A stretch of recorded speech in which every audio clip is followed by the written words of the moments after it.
Braised broad beans. A side dish from Hong Kong. Serves 8. You will need 7 ingredients.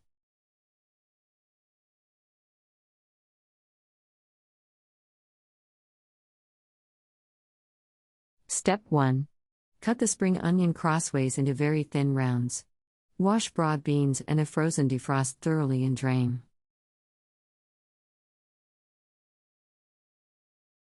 Step 2.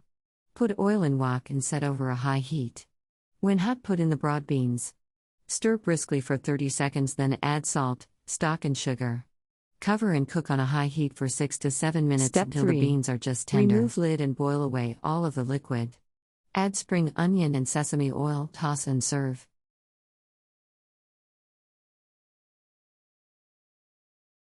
Country Reports, Culture, Countries, Travel.